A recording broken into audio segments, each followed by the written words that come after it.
We went with a evergreen set. Here is the part number. This is standard fitment, by the way. So how I usually do it is I grab it and I squeeze it. Get the squeeze like that, and then just press down on the piston rings just to get it inside like this. And then all you have to do is grab your pistons and make sure you get this flat, so that way you get an accurate reading. So after that, I kind of just grab the sides here and I just push it down evenly till it's flush right on these sides. Okay, and then just take it out, and then this gap here is what you're going to measure. I'm going a little bit lenient on this one, right at the sweet spot. I'll enter in the standard piston ring end gaps. So this is the measurement. This is going to be 0.3 millimeters right there, 0.38, and you're gonna test it by you can use the tip of the feeler gauge, and then what you can do is just stick it like this, stick it in there like this, right at the tip, and then it should kind of just fall in there. All you got to do is use the tip of the feeler gauge and just insert it on the side, and you should feel some type of resistance, but it should be easily pulled out. Here it is. Here's a bad look. So when I insert the feeler gauge, it shouldn't be anything very loose. So kind of want to just stick it in there, right, and then just put a little bit more force. But with the way it comes out, should still have that same force. And I think this is right at 40. So you can see how easily it goes in here with no, look at this. It's more like very loose on there. And you kind of want to do increments at a time to tell you, hey, if that's not 30, we're gonna try a next big size up. So we're gonna try a 3/8 again and see how I insert it.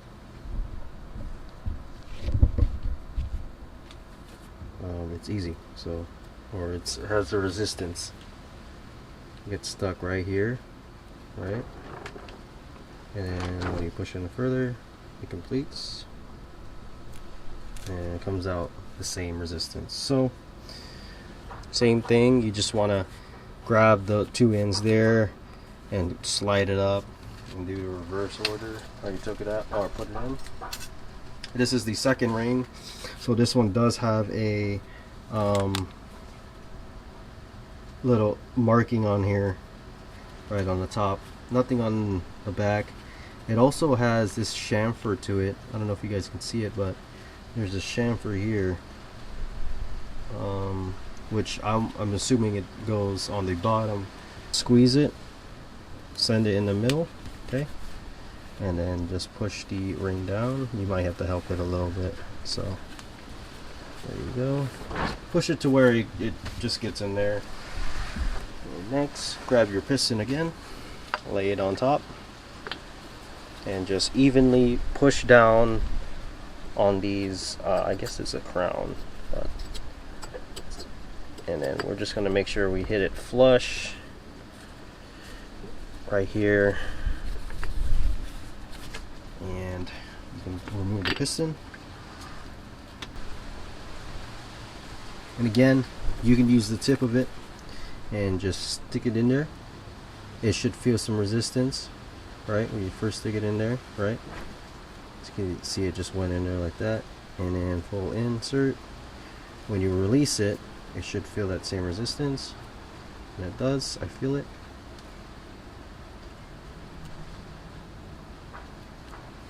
You could also do it like this.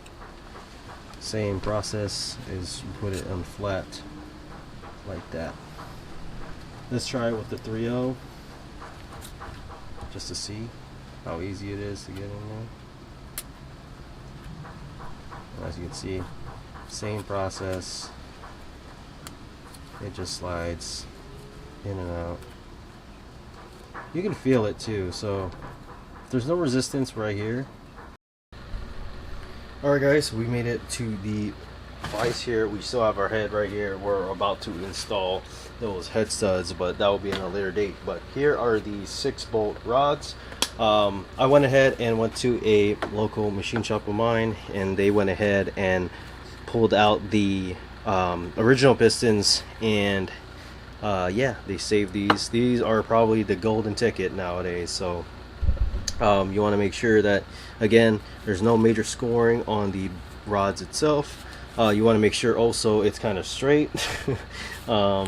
The distance, also the rod bolts, if it has rod bolts, make sure there is now no stretch on the bolts.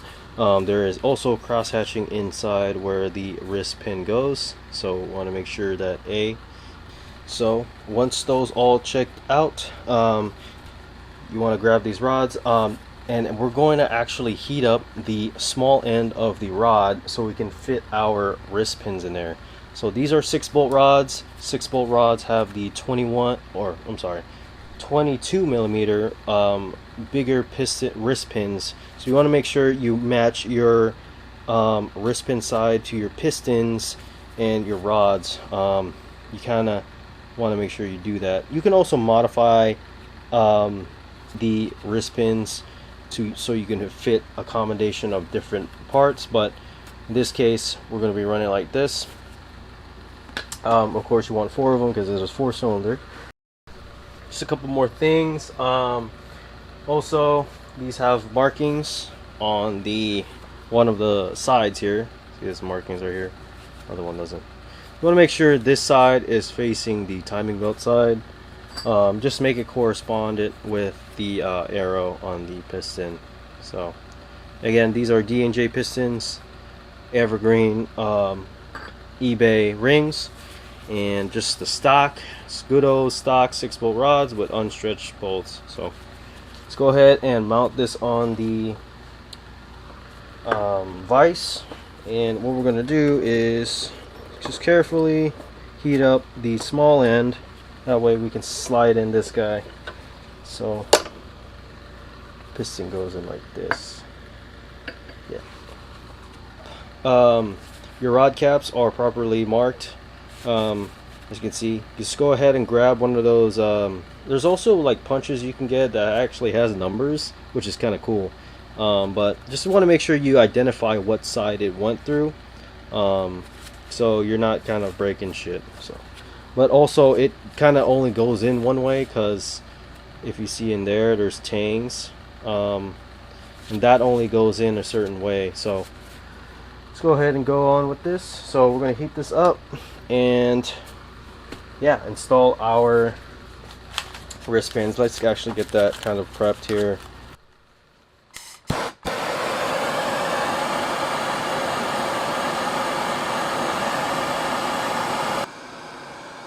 Alright, let's try it. I'm going to be kind of quick because it does go pretty slow. So there's the one side there. There we go, and slide that guy in.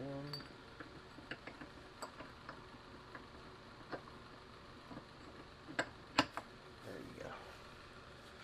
There we go. Take it off the vise real quick, and kind of find centerpiece with it. There we go.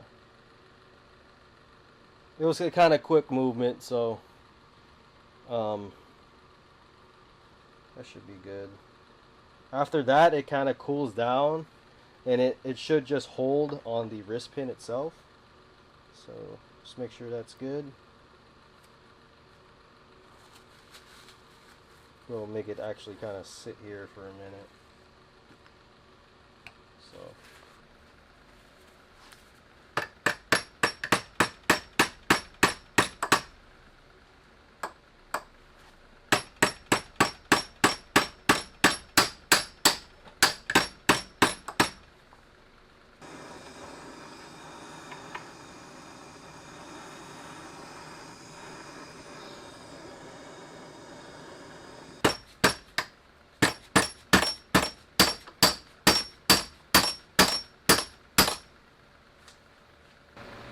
you guys saw the last clip, I was struggling. It was a battle trying to put everything in alignment and what tools to use, what strategies. But here's the first one. I can show you this one because it's kind of the best one. But as you can see, the rods are now married to the pistons. I got the markings, so I just did a Google search, whatever. They said the markings for the on top of the piston match the ones on the cast rods, so that's how I set it up. Which I did. I just clamped it on the vise, and I just went ahead and heated up the small end here, so that'll give you some time for it to kind of expand and for you to slide these wrist pins in. Now this one's kind of amazing because it went in nicely, but as I went through the pistons, there was no major damage or anything. It's just very difficult to put these on for some reason, but it looks a kind of lot different. I think I went a little ham on the heat, but the wrist pins are in there now. I don't gotta worry about it. It was just something in the process of heating up these small ends and then still having it still interference fit in a way, because it would cool down and then it wouldn't make it past these two, so it would stick out, like maybe from here it would stick out, and I couldn't get it on. I tried hammering it, but essentially what I used to get these on was, I don't have it anymore, but it's the C-clamp. The C-clamp you use for, like, I don't know, general maintenance repairs, or you just turn the handle and it goes tighter. And I also use like a spare sacrificial 14mm wrench. I don't know. So, but yeah, so now the 6-bolt rods are now married to these standard size pistons. They look kind of crazy because, like I said, I just burnt it. They're on there now. I didn't do any major damage, no cracking of the pistons or anything. They look pretty good. We're just gonna go ahead and set these things in the engine. We're gonna go ahead and put the rings and all that. So